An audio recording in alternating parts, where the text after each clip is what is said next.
வாக்காளர் பட்டியலில் எத்தனை லட்சம் பேர் இருக்காங்க, அத்தனை லட்சம் பேர்த்துக்கு அந்தந்த பூத்தில் இதுக்கு போலி வாக்காளர் அட்டை ரெடி பண்ணி ஓட்டு போட, கள்ள ஓட்டு போட மாபெரும் திட்டத்தை செந்தில் பாலாஜி பண்ணி ஸ்டாலின்கிட்ட கொடுத்துருக்காரு.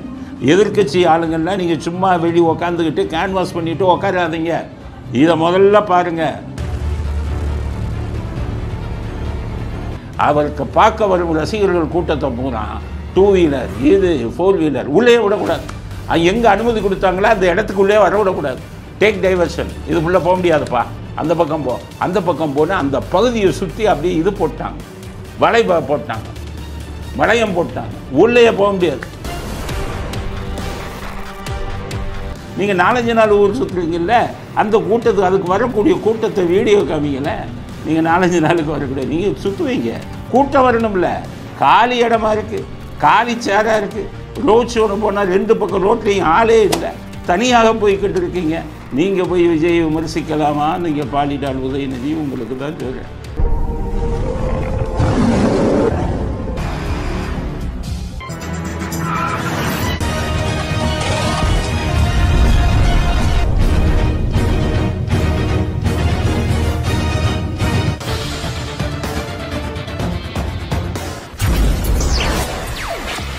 வணக்கம்.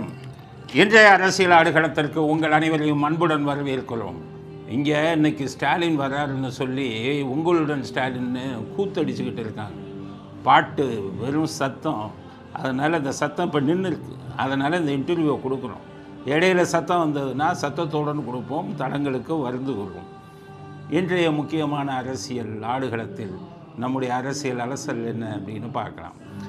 முதல் செய்தி, அதாவது வெளிமாநிலத்தார்களின் மாநிலத்தைச் சேர்ந்தவர்களின் ஓட்டுக்களை கள்ள ஓட்டாக போட செந்தில் பாலாஜி தலைமையில் திமுக திட்டம் தீட்டி வருகிறது. பார்த்துக்காங்க எந்த அளவுக்கு திமுககாரன் எப்படி யோசிக்கிறான்னு பாருங்கள். கெட்ட வழியில் அத்தனையும் யோசிப்பான், நல்ல விஷயம் யோசிக்க தெரியாது.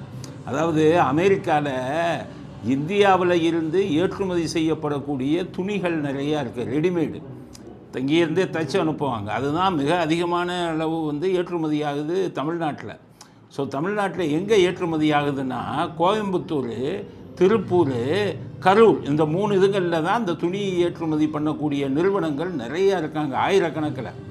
இதில் வெளிமாநில இப்போ தொழிலாளர்கள் எத்தனை பேர்னு பார்த்தீங்கன்னா குறைந்தது 30 லட்சம் வெளிநாட்டு தொழிலாளர்கள் அதில் வேலை பார்க்குறாங்க.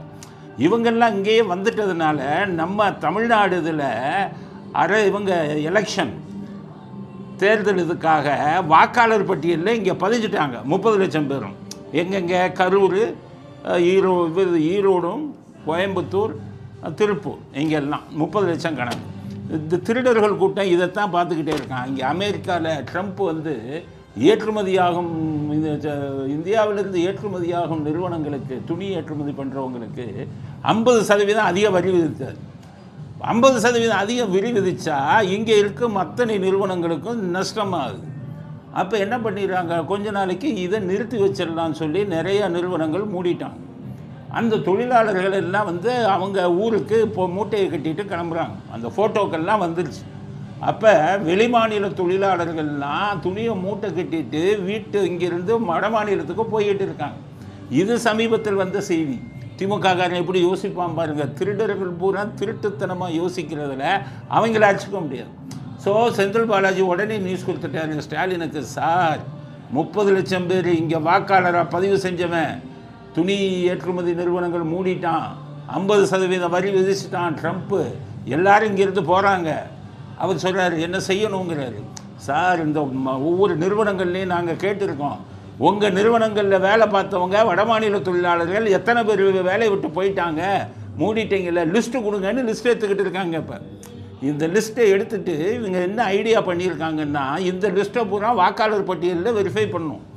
இவங்கெல்லாம் வெளிமாநில தொழிலாளர் இங்கிருந்து யார் யார் போயிட்டாங்களோ அவங்க எல்லாம் வாக்காளர் பட்டியலில் எத்தனை லட்சம் பேர் இருக்காங்க, அத்தனை லட்சம் பேர்த்துக்கு அந்தந்த பூத்தில் இதுக்கு போலி வாக்காளர் அட்டை ரெடி பண்ணி ஓட்டு போட, கள்ள ஓட்டு போட மாபெரும் திட்டத்தை செந்தில் பாலாஜி பண்ணி ஸ்டாலின்கிட்ட கொடுத்துருக்காரு. எதிர்க்கட்சி ஆளுங்கள்லாம் நீங்கள் சும்மா வெளியே உக்காந்துக்கிட்டு கேன்வாஸ் பண்ணிவிட்டு உக்காராதீங்க. இதை முதல்ல பாருங்கள். வெளிமாநில தொழிலாளர்கள் ஓட்டை கள்ள ஓட்டாக போட ஸ்டாலினும் செந்தில் பாலாஜியும் மெகா திட்டம் போட்டிருக்காங்க. 30 லட்சம் ஓட்டு கள்ள ஓட்டு போட்டானே நீங்கள் காலி. ஸோ ஒரு பூத்தில் 100 பேர்னா 100 பேரை ரெடி பண்ணிடுவான்.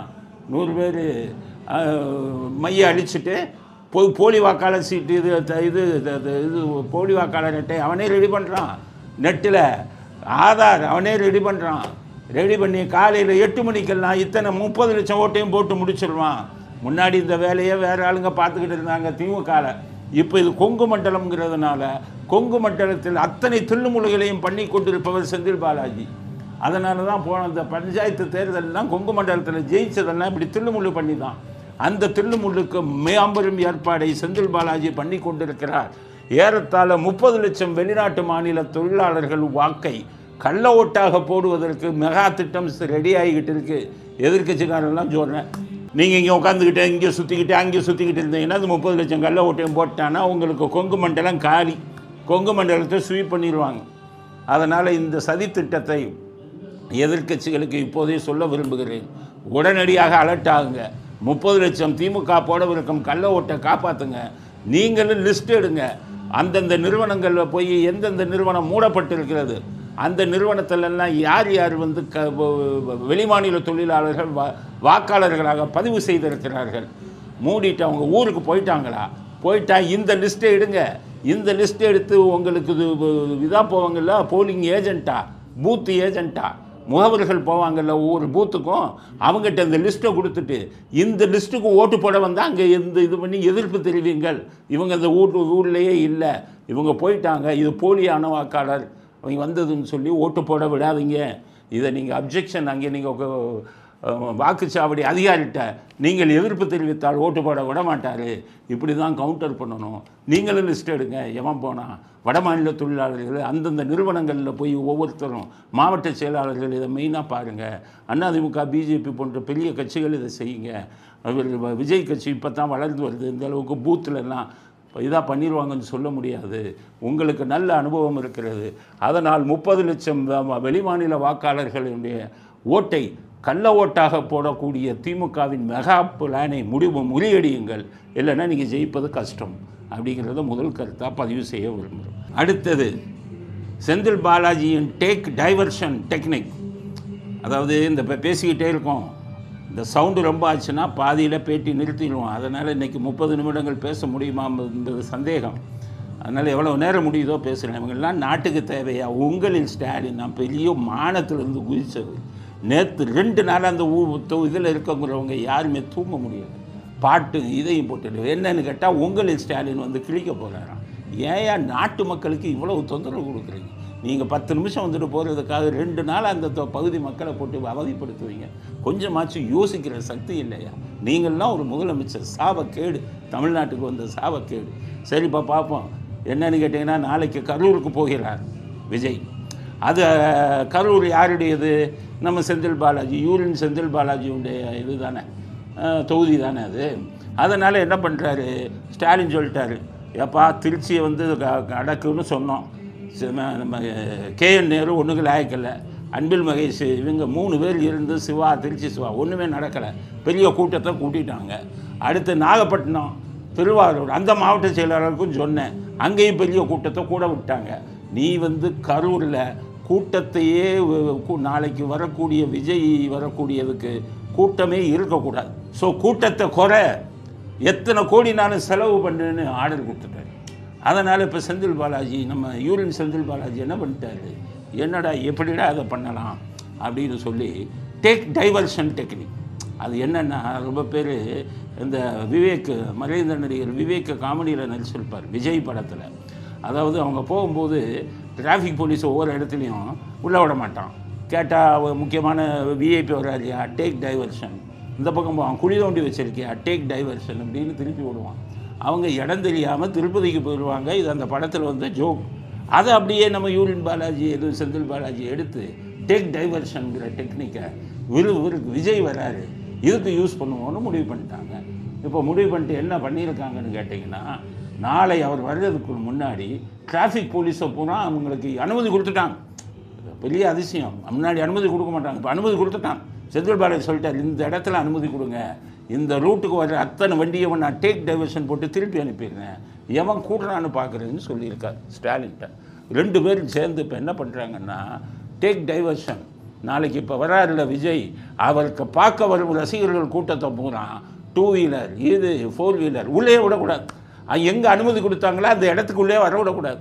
டேக் டைவர்ஷன், இது உள்ளே போக முடியாதுப்பா, அந்த பக்கம் போ, அந்த பக்கம் போனால் அந்த பகுதியை சுற்றி அப்படியே இது போட்டாங்க, போட்டாங்க, வளையம் போட்டாங்க, உள்ளே போக முடியாது. இப்போ இதுக்கு முன்னாடி திருச்சியில் வந்த கூட்டம், திருவாரூரில் வந்த கூட்டம், நாகப்பட்டினத்தில் வந்த கூட்டம், இதுக்கு வரக்கூடாது கரூருக்கு அப்படிங்கிறதுக்காக காவல்துறையை கையில் வச்சுக்கிட்டு நாளைக்கு வரக்கூடிய விஜய் ரசிகர்கள் அத்தனை பேருக்கும் கட்டுப்பாடை விதித்து விட்டார்கள். அதனால் நான் என்ன சொல்கிறேன்னு கேட்டிங்கன்னா, விஜய் ரசிகர்கள்னால் நாளைக்கு என்ன பண்ணுங்க, வண்டியை வீட்டில் வச்சுட்டு இல்லை எங்கேயாச்சும் வச்சுட்டு நடந்தோ பஸ்ஸுலேயோ வந்து அவ்வளோ பேர் நடந்து வந்து அந்த ஊர்வலத்தை, அந்த விஜய் மீட்டிங் எங்கே நடக்குதோ கூட்டம் அங்கே நடந்து வந்து பாருங்கள். நடந்து வந்தேன்னா டேக் டைவர்ஷன் டெக்னிக் எல்லாம் உங்களுக்கு ஒன்றும் தெரியாது. அதனால் எல்லோரும் நடந்து வாருங்கள். விஜய் ரசிகர்கள் சொல்ல எல்லாம் நடந்து வா, வண்டி எல்லாத்தையும் விட்டுட்டு வா. இல்லை வண்டியை விடாமல் டேக் டைவர்ஷன் சொன்னால் அங்கேயே வண்டி நிறுத்தி பூட்டிட்டு வந்துடு, போலீஸ்காரன் என்ன பண்ணுறான்னு பார்க்கலாம். உடனடியாக இதை செய்யுங்கள். இல்லாவிட்டால் நாளைக்கு கரூரில் மிகப்பெரிய கூட்டத்தை கூட்டாத அளவிற்கு தடை போட்டிருக்கிறார் நம்ம யூரின் செந்தில் பாலாஜி. இன்னொன்று என்னென்னு கேட்டிங்கன்னா, இன்னொரு திட்டத்தை யூரின் செந்தில் பாலாஜி பண்ணிக்கிட்டு இருக்கார். அது என்னன்னு கேட்டிங்கன்னா, தாவேக்காவின் முக்கிய நிர்வாகிகள் கரூரில் இருக்கக்கூடியவங்களெல்லாம் பிடிச்சிட்டு எவ்வளோ பணம்னாலும் வாங்கிக்க, கூட்டத்தை கூட்டாத, உன் கூட்டத்தை ரசிகர்கள் கூட்டத்தை கூட்டிகிட்டு வராத, பணம் எவ்வளோ நாளும் வாங்கிக்கன்னு சொல்லி தாவேக்கா நிர்வாகிகளை தேடி ஆளுகளை அனுப்புகிறார் நம்ம யூரின் செந்தில் பாலாஜி.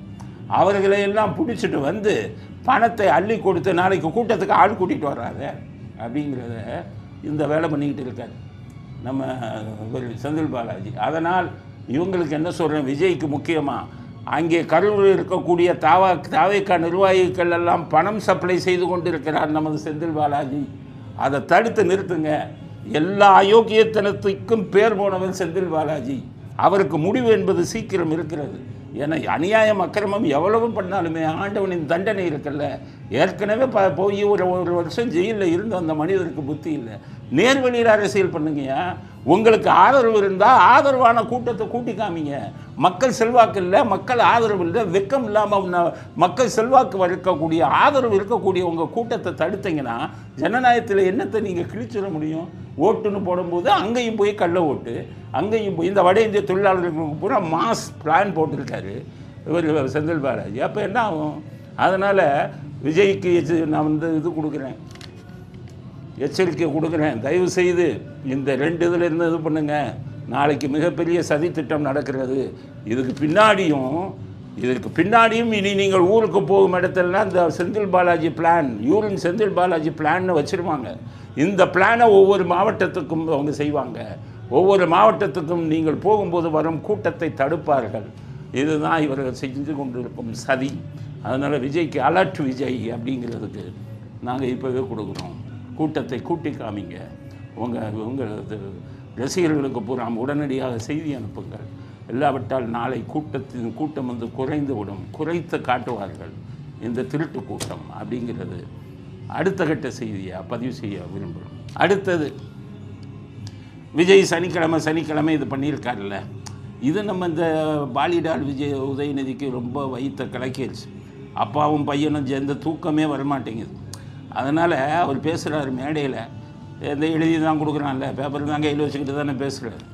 அதனால் இவங்க கூட்டமே இப்படி தான், சுய அறிவுங்கிறது எப்பவும் இருக்காது. அவர் கருணாநிதி சின்ன வயசுலேருந்து பேசுனதுனால கொஞ்சம் மேடையில் வந்து பேசுவார். மற்றபடி மிகப்பெரிய இதெல்லாம் கிடையாது. அவர் எழுதின கவிதையெல்லாம் மிகப்பெரிய கவிஞர்கள்ட்ட கூட்டி போய் கொடுங்க. அது கவிதையா, வசன கவிதை, அதில் என்னென்ன இலக்கண பிழை இருக்கிறதுன்னு ஒவ்வொரு கவிதையிலும் நான் பிழையை காமிக்கிறேன். என்கிட்ட கொண்டு வாங்க. ஸ்டாலின் உங்கள் அப்பா எழுதின கவிதையெல்லாம் கொண்டு வாங்க. 10 தமிழறிஞர்களை வச்சுக்கிட்டு நான் சொல்கிறேன் என்னென்ன இலக்கண பிழை இருக்கிறது அப்படின்னு. அந்த மாதிரி உங்களுக்கு நாம் சுய புத்தி என்பது கொஞ்சமும் கிடையாது. உங்கள் பையனுக்கு எப்படி இருக்கும்? பையன் இப்போ என்ன சொல்கிறாரு, ஒருத்தர் வந்து சனிக்கிழமை தான் வெளில வர்றாராம். ஆனால் நான் வந்து வாரத்தில் 4-5 நாள் வெளியூரில் தான் இருக்கேன் அப்படின்னு. நான் வெறும் சனிக்கிழமை மட்டும் வெளில வர மாட்டேன். ஞாயிற்றுக்கிழமை கூட வெளில சுற்றிட்டு தான் இருப்பேன். இன்னைக்கு என்ன கிழமை கூட எனக்கு தெரியாது. இன்னைக்கு வெள்ளிக்கிழமையா? அவர் விஜய் சனிக்கிழமை வராருன்னு வைங்க, அவர் நீங்கள் வந்துக்கிட்டு ஒவ்வொரு நாளும் 1 மணி 12 1 மணிக்கு தானே தூங்கி எந்திரிக்கிறீங்க. நீங்கள் ஒரு நாளில் எவ்வளோ நேரம் வேலை செய்கிறீங்க அதை சொல்லுங்கள். எல்லாத்துக்கிட்ட வாட்ஸ்அப் மெசேஜ் வேண்டியவங்களுக்கெல்லாம் யார் யாருக்கு வாட்ஸ்அப் மெசேஜ் அனுப்புகிறீங்கன்னு லிஸ்ட்டு கொடுக்கவா, என்னென்ன மெசேஜ் அனுப்புகிறீங்கன்னு லிஸ்ட்டு கொடுக்கவா, அவ்வளோ மெசேஜ் அங்கே அனுப்பிட்டு மோசமான மெசேஜெல்லாம் 2 மணிக்கு அனுப்பிட்டு காலையில் 5 மணிக்கு தூங்கிட்டு 12 மணிக்கு எந்திரிக்கக்கூடிய ஆள் நீங்கள் 4-5 நாள் ஊர் சுற்றுறாங்களாம். சரி, அவர் ஒரு நாள் ஊர் சுற்றுறதுக்கு வீடியோ காமிக்கிறாரு கூட்டத்தை, நீங்கள் 4-5 நாள் ஊர் சுற்றுறீங்கல்ல, அந்த கூட்டத்துக்கு அதுக்கு வரக்கூடிய கூட்டத்தை வீடியோ காமிக்கல. நீங்கள் 4-5 நாளுக்கு வரக்கூடிய நீங்கள் சுற்றுவீங்க, கூட்டம் வரணும்ல. காலி இடமா இருக்குது, காலி சேராக இருக்குது. ரோட் ஷோன்னு போனால் 2 பக்கம் ரோட்லேயும் ஆளே இல்லை, தனியாக போய்கிட்டு இருக்கீங்க. நீங்கள் போய் விஜய் விமர்சிக்கலாமா? நீங்கள் பாலிடால் உதயநிதி உங்களுக்கு தான் சொல்கிறேன். அதனால் உங்களுக்கு வர்ற கூட்டத்தை விஜயோட ஒப்பிடாதீர்கள். நீங்கள் 4-5 நாள் இருக்கிறதும் சரி, அவர் ஒரு நாள் போவதும் சரி, மக்கள் ஆதரவு யாருக்கோ அதை வெளிப்படையாக தான் பேசணும். விஜய்க்கு சப்போர்ட்டாக பேசலை. அவர் கூட்டம் கூடுது சொல்லித்தானே ஆகணும். உங்களுக்கு 0 1000 ரூபா கொடுத்து கூட்டிகிட்டு வரீங்க, எவ்வளோ நாளைக்கு கூடுவீங்க? அதனால் விஜய் இது நீங்கள் 4-5 நாட்களில் சேர்ந்து கூடும் கூட்டத்தை அவர் ஒரே நாளில் பார்த்துடுறாரு. அவருக்கு வருவது இயற்கை கூட்டம், உங்களுக்கு பணம் கொடுத்து கூடிய கூட்டம் அப்படிங்கிறத உதயநிதி புரிஞ்சுக்கங்க. அடுத்தது நம்ம விசிலடிக்கிறதுக்காக கூட்டின கூட்டம் கிடையாதுங்கிறார் பாலிடால். என்ன விசிலடிக்கணும்? விஜய்க்கு கூட்டுறதுனா விசிலடிக்கிறதுக்காக கூட்டின கூட்டமா? அவங்களுக்கு கொள்கையே கிடையாது. உங்கள் கொள்கை சில கட்சிகள்லாம் இப்போ புதுசாக வந்திருக்கு. கொள்கைனா என்னன்னு கேட்குறான், அவனுக்கு என்னன்னு தெரியல கொள்கைனா. ஏன்னா அவங்க தான் எந்த கொள்கையும் இல்லாமல் ஏதோ வந்தோம் விசில் அடித்தோம் அப்படின்னு கிளம்புற மாதிரி இருக்காங்க. நாம வெறும் விசில் அடிக்கிறதுக்காக கூட்டின கூட்டம் கிடையாது, கை தட்டுறதுக்காக கூட்டம் கிடையாது, இது கொள்கை கூட்டம். ஏற்கனவே நாகப்பட்டிங்கிற மாதிரி கேட்டேன், நீங்கள் எதுக்கு திமுக ஆரம்பிச்சிங்க? என்ன கொள்கை? சமூக நீதிம்பீங்க. சமூக நீதிக்காக அவங்க திமுக ஆரம்பித்த ஈவே வளர்ப்பு பண்ண கல்யாணம் 73 வயசில் பண்ணிட்டாருங்கிறத எதிர்த்து ஆரம்பிக்கப்பட்டதான் உன் கொள்கையை. திமுக கொள்கையே அதுதான். உதயநிதி புது ஆள். உங்கள் அண்ணாதுரை ஆரம்பித்ததை ஈவே 2ஆம் கல்யாணம் பண்ணிட்டார் 73 வயசில், வளர்ப்பு பண்ண வந்துட்டார். ஒரு கொள்கையும் கிடையாது, ஒரு மண்ணும் கிடையாது. அதுவும் அப்புறம் விசிலடிச்சா கூட்டம் மாதிரி கூட்டம் நமக்கு இல்லைங்கிறீங்க. விசிலடிச்சா கூட்டம் தான் உங்களை ஆட்சியில் அமர்த்தது. 1967 எம்ஜிஆருக்கு எம்ஜிஆர் ரசிகர்கள்லாம் விசிலடிப்பாங்க அவர் வந்தால். உங்கள் கருணாநிதி விசிலடிச்சான் கூட்டம் பாரு. அந்த விசிலடிச்சான் கூட்டம் இல்லைன்னா 1967 உங்கள் அண்ணாதுரை முதலமைச்சராக இருக்க முடியாது. எம்ஜிஆர் இல்லைன்னா எம்ஜிஆரை சுட்ட உடனே அப்படியே தலையை கழுத்தில் கட்டு போட்டு தமிழ்நாடு பூரா போஸ்டர் வச்சு தெருவுக்கு போஸ்டர் ஒட்டி எம்ஜிஆருடைய பரிதாபத்தை வச்சு ஓட்டு வாங்கி ஜெயித்தவர்கள் விசிலடிச்சான் கூட்டம் தான் இன்றைக்கி உங்களை ஓட்டு போட்டு ஜெயிக்க வச்சான். 71லேயும் விசிலடிச்சான் கூட்டம் தான் உங்களை கருணாநிதியை முதலமைச்சராக்கிறதுக்கு உதவி செஞ்சான். அதே விசிலடிச்சான் கூட்டம் தான் உங்களை கழுவி ஊற்றி அரசியல் உங்களை அனாதையாக்கி விட்டு எம்ஜிஆருக்கு சிஎம் ஆக்குனதே எம்ஜிஆருடைய விசிலடித்தான் கூட்டம் தான். விசிலடித்தான் கூட்டம் தான் இந்த நாட்டு சரித்திரத்தையே மாற்றி இருக்காங்க. இன்றைக்கி விஜய்க்கு விசிலடித்தான் கூட்டம் வருதுன்னு அதை சாதாரணமாக நினைக்காதீங்க. இந்த விசிலடித்தான் கூட்டம் எங்கே போய் நிற்பாங்கன்னு சொல்ல முடியாது. நான் பல விசிலடித்தான் கூட்டத்தை பார்த்தவன். அவர்கள் தான் நாட்டின் வரலாற்று சரித்திரத்தையே மாற்றுவாங்க. அதனால் விசிலடிச்சா கூட்டணி யாரையும் ரொம்ப இது பண்ணாதீங்க. உங்களுக்கு விசிலடிக்கிறதுக்கே ஆள் இல்லை. 1000 ரூபா கொடுத்துட்டு கூட்டிகிட்டு வந்தேன்னா எப்படி விசிலடிப்பான்? எல்லாம் 60 வயசு 70 வயசு வயசானவங்களையாக கூட்டிகிட்டு வந்துடுங்க. பெண்கள்லாம் அவங்க எப்படி விசிலடிப்பாங்க? எல்லாம் பாட்டில் கொடுக்குறீங்க, டாஸ்மாக் பாட்டில் குடிக்கிறவன்லாம் எப்படி விசிலடிப்பான்? கூலிக்கு மாரடிக்கிறவன் எப்படி உண்மையான உணர்வோடு உங்களுக்கு விசிலடிப்பான்? அதனால் விசிலடித்தான் கூட்டம் தான் உங்களை சரித்திரத்தை மாற்ற போது, உங்களை பதவியிலிருந்து தூக்கப் போகுது அப்படிங்கிற கருத்தை உதயநிதிக்கு செய்தியாக பதிவு செய்ய விரும்புகிறேன். அடுத்தது உதயநிதி மறுபடியும் ஒன்று பேசியிருக்கார். இபிஎஸ் எடப்பாடி பழனிசாமிக்கு பட்டம் கொடுத்துருக்காரு. பட்டப்பெயர் என்னென்னா, எடப்பாடி பழனிசாமி எல்லாரும் முகமுடி பழனிசாமின்னு சொல்கிறாங்க அப்படின்னு பேசுகிறேன். இன்னைக்கு மக்கள் அவரை எடப்பாடி பழனிசாமின்னு கூப்பிடுறது இல்லை, அவருக்கு ஒரு செல்ல பேர் வச்சிருக்கிறாங்க, முகமூடி பழனிசாமி. நீங்கள் ஒருத்தருக்கு பட்ட பேர் வச்சிங்கன்னா உங்களுக்கு பட்ட பேர் வைக்க நான் இவ்வளோ நேரம் பார்த்து பேசணும்ல. உங்களுக்கு ஏற்கனவே பல பட்ட பேர் இருக்கு. அவர் முகமூடி பழனிசாமின்னா நீங்கள் பாலிடால் உதயநிதிங்கிறது எல்லாருக்கும் தெரியும்ல. அந்த பட்ட பேர் ரொம்ப நல்லா இருக்குது. துபாய் பங்களா உதயநிதி அப்படின்னும் உங்களுக்கு ஏற்கனவே பட்டப்பேர் இருக்குது. அடுத்தது சிகரெட் உதயநிதி, சிகரெட்டால் சுட்டிங்களாம், அது மாதிரி சிகரெட் உதயநிதி அப்படின்னு ஒரு பட்டப்பேரும் உங்களுக்கு இருக்குது. உதயநிதிக்கு இது மாதிரி நிறைய பட்டப்பேர் இருக்குது. சொல்லவா? உங்கள் அப்பாவுக்கு டெவலப்மெண்ட் ஸ்டாலின்னு ஒரு பட்டப்பேர் இருக்குது. ஏன்னா டெவலப்மெண்ட்டுங்கிற ஒரு வார்த்தையை தவிர அவருக்கு இங்கிலீஷில் வார்த்தைகள் எதுவும் தெரியாது. இந்தியா பூரா அவருக்கு உங்கள் அப்பாவுக்கு ஒரு பட்டப்பேர் இருக்குது, உதயநிதி. விக் சிஎம்னு கூப்பிடுறாங்க இந்தியா பூரா. அது ஒரு பழமொழி உங்கள் அப்பாவுக்கு இருக்குது. அப்புறம் நியூஸ் லீடர் நியூஸ் லீடர் ஸ்டாலின்னு ஒன்று இருக்குது. அது எதுக்கு வந்ததுன்னு தெரியல. ஏதோ நியூஸ் லீடர்னு சொல்லிக்கிறாங்க, அது இன்னும் எனக்கு தெரியல. நியூஸ் லீடர் ஸ்டாலின்னு இருக்குது. உங்கள் தாத்தாவுக்கு வனவாசம் கருணாநிதி அப்படின்னு ஒன்று இருக்குது. ஓசி ரயில் கருணாநிதி அப்படின்னு ஒன்று இருக்குது. அப்புறம் அதுக்கப்புறம் தான் கள்ளக்குடி கொண்டு அந்த பாட்டெல்லாம் போட்டாங்கல்ல, அந்த பாட்டில் நிறைய பட்டங்கள் உங்கள் அப்பா உங்கள் தாத்தாவுக்கு கொடுக்குறாங்க. உங்கள் குடும்பத்துக்கே உங்கள் தாத்தைக்கு வந்து சீனமங்கை கனிமொழின்னு ஒரு இது இருக்குது. உங்கள் பையனுக்கு வந்து லண்டன் இன்ப நிதி அப்படின்னு இருக்குது. லண்டனில் ஆட்டை போட்டு வீடியோலாம் வந்ததில்ல, அது வேறு தனியாக இருக்குது. குடும்பத்துக்கே நிறைய பட்டப்பேர் இருக்குது. நீங்கள் மற்றவங்களுக்கு பட்டப்பேர் வச்சிங்கன்னா நாங்கள் உங்களுக்கு வச்ச பட்டப்பேர், அந்த பட்டப்பேருக்கான கதை என்ன, அது பின்னாடி நடந்ததுன்னு எல்லா கதையும் சொல்லுவோம். அதனால் நாவை அடக்கி பேசுங்க, மற்றவர்களை வந்து ரொம்ப இது பண்ணி பேசாதீங்க. அவங்களுக்கு பேச பதில் சொல்ல தெரியாது. இப்போ நான் சொன்ன விஷயம்லாம் எடப்பாடி பழனிசாமிக்கு சொல்ல தெரியாது. ஏதோ அவங்களுக்காகவும் விஜய்க்காகவும், இப்போ விஜய் இல்லை அந்த விஷயங்கள்லாம் சொல்ல தெரியாது. இந்த பார்த்திங்கன்னா டேக் டைவர்ஷன் இதெல்லாம் அவருக்கு சொல்ல தெரியாது. அதனால் உங்களுக்கு நாங்கள் தான் எதிர்க்கட்சி சார்பில் பதில் சொல்லுவோம். அது விஜய் சார்பிலையும் சொல்லுவோம், பிஜேபி சார்பிலையும் சொல்லுவோம், உங்களுக்கு எடப்பாடி சார்பிலையும் நாங்கள் தான் உங்களுக்கு பதில் கொடுப்போம். அவங்க யாரும் பேச மாட்டாங்க அப்படிங்கிறத உதயநிதிக்கு அடுத்த பதிலாக சொல்ல விரும்புவோம். அடுத்தது கல்வியில் சிறந்த தமிழ்நாடாம் எங்கேயோ கேட்ட மாதிரி இருக்குல்ல. கல்வியில் சிறந்த மாநிலம் தமிழ்நாடு அப்படின்னு ஸ்டாலின் விழா நடத்துகிறார். அது ஒரு பாரதியார் பாடின பாட்டு. கல்வியில் சிறந்த தமிழ்நாடு உலக உயர் கம்பன் பிறந்த தமிழ்நாடுன்னு போடுவார். அதில் கல்வியில் சிறந்த தமிழ்நாடுன்னு 1930களிலே எழுதிட்டார் பாரதியார். அப்போவே கல்வியில் சிறந்திருக்கு. ஸ்டாலின் இன்றைக்கி போடுறாரு கல்வியில் சிறந்த மாநிலம் அப்படின்னு இன்றைக்கி போடுறாரு. இன்றைக்கி போட்டுட்டு அது ஒரு பெரிய விழா. அந்த ரேவந்த் ரெட்டின்னு தெலுங்கானா முதலமைச்சரை கூட்டிகிட்டு வந்திருக்காரு. அவருக்கு பாவம் என்னத்தை சொல்லி கூட்டிகிட்டு வந்தாங்கன்னு தெரியல. கல்வியில் சிறந்த தமிழ்நாடு அப்படின்னுங்கிறாரு. இங்கே வந்துக்கிட்டு நடத்துகிறார் பெரிய கூட்டம். அவங்க வந்து என்ன பெருமையாக சொல்கிறாருன்னு கேட்டிங்கன்னா, இந்தியாவிலேயே கல்வியில் சிறந்த தமிழ்நாடு, கல்வியில் சிறந்தது எங்கள் மாநிலம் தான் அப்படிங்கிறாங்க. கேரளாவில் தான் அதிகம் படித்தவர்கள் இருக்காங்க. கல்வியில் எந்தெந்த மாநிலம் சிறந்த மாநிலம்னு சொல்லி டேட்டாஸ் எடுத்தாங்க. அந்த இதில் வந்துக்கிட்டு உங்களுக்கு சென்சஸ் வரும்போதே எடுத்துட்டாங்க. அதுக்கப்புறம் இப்போ லேட்டஸ்ட்டாகவும் எடுத்தாங்க. எடுத்ததில் என்ன சொல்கிறாங்கன்னா, கல்வியில் சிறந்த மாநிலங்கள்னு 10 மாநிலம் போடுறான். அதில் 10 மாநிலத்தில் தமிழ்நாடு இல்லவே இல்லை. அதில் பாதாளத்தில் பின்னாடி போகிறீங்க. இவங்க டாப்பில் வராங்க. கேரளா, மிசோரம் வராங்க. பெரியவங்கள்லாம் முன்னாடி போயிட்டாங்க. யார் நம்ம பாண்டிச்சேரி 9வது இடம். நம்ம தமிழ்நாடு நீங்கள் வந்த உடனே எத்தனாவது இடம்? இடத்த காமிங்க. கல்வியில் சிறந்த மாநிலம் நீங்களே சொல்லிக்கிட்டீங்கன்னா மக்கள் எப்படி ஏற்றுக்குவாங்க? உங்கள் ஸ்டாட்டிஸ்டிக்ஸ் என்ன? சென்சஸில் எத்தனாவது இதில் வந்தீங்க?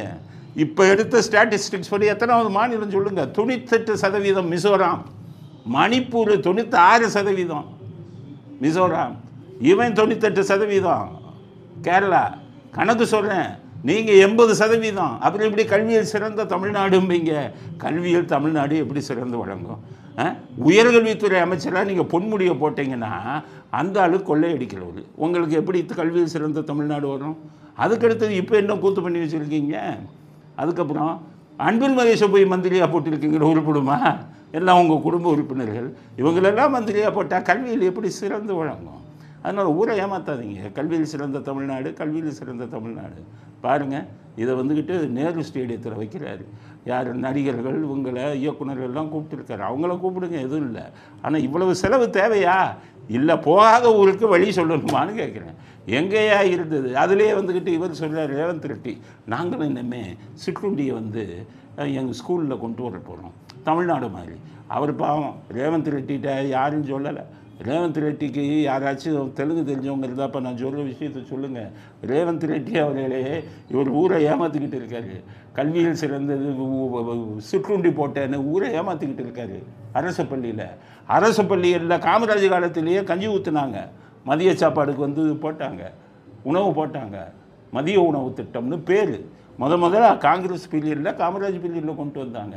அடுத்து எம்ஜிஆர் அதை வந்து சத்துணவு திட்டம்னு, நல்ல சாப்பாடு இதெல்லாம் வச்சு சத்துணவு திட்டம்னு கொண்டு வந்தார். மதிய சாப்பாடு வயிறு நிறைய போட்டவங்களை விட்டுட்டாங்க. காலையில் 2 இட்லி கொடுக்குறவங்களை நாங்கள் சிற்றுண்டிக்கு வந்து இந்தியாவிலேயே உலகத்திலேயே நாங்கள் தான் ஃபஸ்ட்டு. பாவிங்களா, கனடாவிலேருந்து எல்லா நாடுகள்லேயும் இந்த சிற்றுண்டி ஸ்கூலில் போடுறது ரொம்ப நாளாக இருக்குது. அதை பார்த்து காப்பி அடிச்சுட்டு இங்கே 2 இட்லியை போட்டுட்டு நாங்கள் தான் வந்து இது சிற்றுண்டி கொடுத்தோம். சாதனையாளர்கள், இப்போ சாதனையாளர்கள் எம்ஜிஆர், காமராஜ் அவங்கெல்லாம் எங்கே போனாங்க? மதிய உணவே கொடுத்தாங்களே. காலையில் 2 இட்லி கொடுக்குறத பெருசாக பேசுகிறீங்கன்னா எப்படி? ஊரை ஏமாற்றாதீர்கள். மக்கள் பணத்தை செலவழித்து நேரு ஸ்டேடியத்தில் எத்தனை கோடி கணக்கு எழுதியிருப்பாங்க தெரியுமா? இந்த கல்வியில் சிறந்த தமிழ்நாடு தேவையா? அதனால் இந்த இதுக்கு வந்து உங்களுடன் ஸ்டாலினும் அரசாங்க பணத்தை வர்றதுக்கெல்லாம் ஒவ்வொரு இடத்துலையும் வேஸ்ட் பண்ணிக்கிட்டு இருக்காங்க அப்படிங்கிறத ரேவந்த் ரெட்டி போன்றவர்கள் புரிந்து கொள்ள வேண்டும் அப்படிங்கிற கருத்தையும் பதிவு செய்ய விரும்புவோம். அடுத்தது சீமான், அண்ணாதுரை ஒரு சனியன், எம்ஜிஆரும் ஒரு சனியன் அப்படின்னு பேசியிருக்காரு. இந்த வீடியோவை பாருங்கள். இங்கே அண்ணா வச்சுக்கிட்டாப்ல, எம்ஜிஆர் வச்சுக்கிட்டாப்ல, இதில் என்ன மாற்றம் வருது? இது ஒரு சனியே, இது ஒரு சனியே, 2 சனியையும் சேர்த்து ஒரு சட்டையை தச்சுட்டாங்க. சனிக்கிழமை கிளம்பிட்டாங்க. நான் என்ன சொல்கிறேன், விஜய் வந்து ஒரு பக்கம் அண்ணாதுரையும் ஒரு பக்கம் எம்ஜிஆரையும் போட்டிருக்காரு. நீங்கள் கோபம் இருந்தால் விஜயை திட்டணும். நீங்கள் வந்து அண்ணாதுரையும் நீங்கள் எம்ஜிஆரையும் திட்டினீங்கன்னா எப்படி பொறுத்துக்கிற முடியும்? நாங்களே அண்ணாதுரையை திட்டியிருக்கோம். எதுக்கு? தெய்வ மறுப்பு கொள்கை இருந்ததுன்னு. அண்ணாதுரை நாட்டில் சனியனா? சீமானுக்கு தான் கேட்குறேன். நீங்கள்லாம் வந்துக்கிட்டு அரசியல் வச்சுக்கிட்டு எவ்வளோ பணத்தை சம்பாதிக்கிறீங்க. கூட்டணிக்கு கூட அன்னைக்கு அண்ணாதுரை ஏற்கனவே சொல்லியிருக்காங்க, அதாவது அவர் செத்ததுக்கப்புறம் அவங்க வீட்டுக்கு சாப்பாடுக்கு வழி இல்லை. அப்படி ஒரு தலைவரை நீங்கள் வந்து சனியன்னு சொல்லுவீங்களா? எப்படி ஏற்றுக்கொள்ள முடியும்? அண்ணாதுரை மக்களை சிந்திச்சார். பதவி ஏற்பதற்கு முதல் நாள் சொல்கிறாரு, தூங்கவே இல்லை. அவங்க மனைவி சொல்கிறாங்க, கேட்கும்போது மனைவி ஏங்க தூங்கலை? காலையில் 10 மணிக்கு பதவி ஏற்புமா, 4 மணி வரை தூங்காமல் இருக்கீங்களேங்கும்போது, என்னை நம்பி ஓட்டு போட்ட மக்களுக்கு நான் என்ன செய்ய போகிறேங்கிறது எனக்கு பயமாக இருக்குது. அதைத்தான் சிந்திச்சுக்கிட்டு இருக்கேன். மக்களை பற்றி சிந்திச்சாங்க. சாமியை செல்பாளச்சு குரூப்பு, அதில் நாங்கள் திட்டியிருக்கோம். ஆனால் நல்ல விஷயம் இருக்குல்ல, அண்ணாதுரை அவரை போய் சனியன் சொல்லலாமா? மக்களை பற்றி சிந்தித்த ஒரு தலைவனை சனியன் என்று சீமான் சொல்லலாமா? இன்றைக்கி அரசியல்வாதிகள் நீங்கள் என்னென்ன பண்ணுறீங்க? அடுத்து எம்ஜிஆரை பற்றி சனியனா? எம்ஜிஆர், சீமான் நாவடைக்கு பேசுங்கள். எம்ஜிஆர் எவ்வளோ பெரிய மனிதர் தெரியுமா? 24 மணி நேரம் அவர் வீட்டில் வருடக்கணக்கில் சாப்பாடு போட்டவர், வர்றவங்களுக்கெல்லாம் சாப்பாடு கொடுத்தவர், தன்னுடைய சொத்துக்களை வந்துக்கிட்டு வாயில்லாத இவங்களுக்கு குழந்தைகளுக்கு வந்து அங்கே வந்து அவர்களுக்கு பள்ளி திறங்க அப்படின்னு சொன்னவர், தன்னுடைய வாரிசுகளுக்கு யாருக்குமே 1 பைசா அவர் சொத்து கொடுக்கலை, யார்கிட்டையும் பணம் கை நீட்டி வாங்கலை. நீங்கள்லாம் கூட்டணிக்கு பணம் வாங்குறீங்க, அரசியலுக்காக பணம் பேரம் பேசுகிறீங்க. நீங்கள் சனியனா இல்லை எம்ஜிஆர் சனியனா என்பதை சீமான் முடிவு செய்யட்டும். சீமானுக்கு அண்ணாதுரையும் எம்ஜிஆரையும் சனியன் என்று சொன்னதற்கு மிக கடுமையான கண்டனத்தை தெரிவித்துக் கொள்கிறோம். நாகாக்க சீமான், இது ஒன்றும் விஜயலட்சுமி இல்லை. விஜயலட்சுமியை பேசுகிற மாதிரி அண்ணாதுரையும் கருணாநிதியும் பேசாதீங்க. நீங்கள்லாம் ஒரு தலைவர் 8% ஓட்டு வாங்குறீங்க, உங்களை நம்பி 8% ஓட்டு போடுறான். நீங்கள் சொல்கிற கருத்து 8% மக்களுக்கும் போய் சேரும்ல. அதில் நல்ல கருத்தை, உண்மையான கருத்தை சொல்ல வேணாமா? அந்த 8% தோழர்களுக்கு நான் சொல்கிறேன், தம்பிகளுக்கு நான் சொல்கிறேன், சீமானை நாவடைக்கு பேச சொல்லுங்கள். பெரிய தலைவர்களுக்கெல்லாம் ஒரு சரித்திரம் இருக்கிறது. கருணாநிதியை பற்றி பேசுங்க, நான் ஒத்துக்கிறேன். ராமசாமியை பற்றி பேசுங்க, நான் ஒத்துக்கிறேன். ஆனால் நல்ல தலைவர்களை பற்றி பார்த்து பேசணும்ல. அதனால் சீமானுக்கு கடுமையான கண்டனத்தை, எம்ஜிஆரையும் அண்ணாதுரையும் சனியன் என்று சொன்னதற்கு கடுமையான கண்டனத்தை சீமானுக்கு தெரிவித்துக் கொள்கிறோம். அடுத்தது செல்வ பெருந்தகை. அன்னைக்கு வந்து உதயவர் வந்துக்கிட்டு நம்ம எடப்பாடி வந்து அவருக்கு திட்டாராம். எப்படின்னா பிச்சைக்காரனுக்கு ஒப்பிட்டுட்டாராம். பிச்சைக்காரன் போட்ட சட்டையில் ஒட்டு துணி 10 இருக்கும், அது மாதிரி வருன்னு சொல்லிட்டாராம். உடனே வெகுண்டு எழுந்து விட்டார் அவர். என்ன உங்களுக்கு வெகுண்டு எழுந்துட்டு என்ன பண்ணிட்டார்? ஒரு 10 பேரை பணத்தை கூட்டி கொடுத்துட்டு வந்திருக்காரு. 1000 ரூபா பணம் 10 பேர். இவர் எடப்பாடி ஃபோட்டோ வச்சு செருப்பால் அடிக்கிறாரு.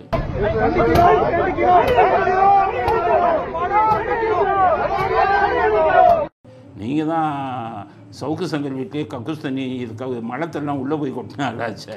உங்களுடைய சரித்திரமே பேக்ரவுண்டே அதுதானே. எடப்பாடி பழனிசாமி இதில் செருப்பால் இருக்கிறதுன்னு அது ஒன்றும் அதிசயம் இல்லையே. காவல்துறைக்கு தானே தெரியும் உங்கள் கதை இல்லை, அவங்களுக்கெல்லாம் தெரியாது. நேரம் வரும்போது உங்கள் கதையெல்லாம் சொல்கிறேன். காவல்துறை பேக்ரவுண்டு எங்கிட்ட இருக்கிற காவல்துறையில் இருக்கிற நிறைய விஷயங்கள் என் கையில் இருக்குது. அதை பற்றி அப்போ பேசுவோம். நீங்கள் எல்லாம் வந்துக்கிட்டு செல்பால் அடிக்கிறதுக்கு எடப்பாடி பழனிசாமி அடிக்கிறதுக்கு தகுதி இருக்கா? என்னமோ சொல்கிறாரு. அதிமுக மூழ்கும் கப்பலாக இருக்கிறது தான். அவர் தான் உடஞ்சுங்கிறாரு. அவர்கிட்ட இருந்த டிடிவி போயிட்டாரு, அவர்கிட்ட இருந்த ஓபிஎஸ் போயிட்டாங்க, அவங்க கிட்ட இருந்த சசிகலாமா போயிட்டாங்க. இப்போ செங்கோட்டையன் கொஞ்சம் போயிட்டு இருக்காரு. அது முழுகும் கப்பல், எல்லாம் ஏறத்துக்கு பயந்துட்டு எல்லாம் போயிட்டு இருக்காங்க. எதுக்கு அதிமுகவை திட்டினீங்க? உங்களை திட்டினது எடப்பாடி பழனிசாமி தானே. எடப்பாடியே திட்டுங்க, எடப்பாடியே ஏதாச்சும் சொல்லுங்கள். அது என்ன அதிமுக முழுகும் கப்பலாக இருக்கிறது? காங்கிரஸில் வெக்கம் இல்லை உங்கள் காங்கிரஸுக்கு? தமிழ்நாட்டில் ஆட்சியை பிடிச்ச காங்கிரஸ் இன்றைக்கி திமுக மேலே ஏறிக்கிட்டு சவாரி செஞ்சுக்கிட்டு 8 சீட்டு 10 சீட்டு 15 சீட்டுன்னு வெக்கம் இல்லாமல் ஆளுங்கட்சியாக இருந்த காங்கிரஸ் வந்து பேரம் பேசிக்கிட்டு இருக்கீங்க. மூழ்கும் கப்பலாக இருப்பது யார்? நீங்களா அதிமுகவா? உங்கள் கட்சியா அதிமுகவா? டெல்லியில் மத்தியில் ஆட்சி அமைச்சிங்க.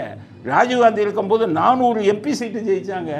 அப்போ இன்னைக்கு 100 எம்பி சீட்டு ஜெயிக்க முடியல உங்கள் காங்கிரஸ். டெல்லியில் மூழ்கும் கப்பலாக இருப்பது அதிமுகவா இல்லை காங்கிரஸா? யோசிச்சு பேசுங்க.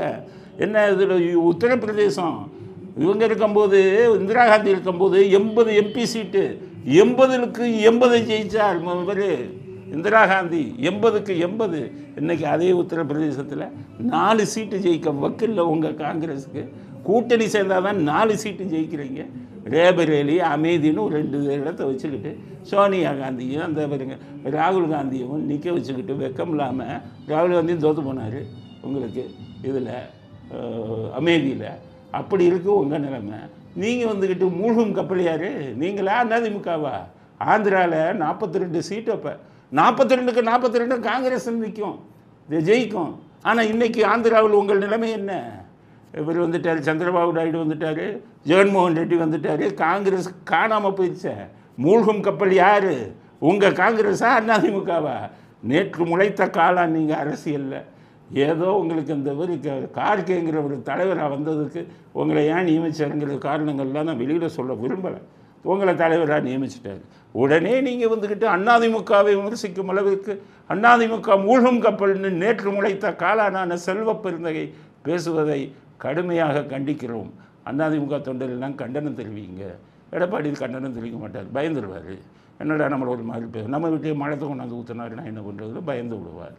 அப்படிங்கிறத அடுத்த கட்ட கருத்தாக பதிவு செய்ய விரும்புகிறோம். இத்துடன் இன்றைய அரசியல் ஆடுகளம் நிறைவு பெறுகிறது. மீண்டும் நாளை புதிய செய்திகளுடன் உங்களை சந்திக்கிறோம். நன்றி, வணக்கம், ஜெயந்த்.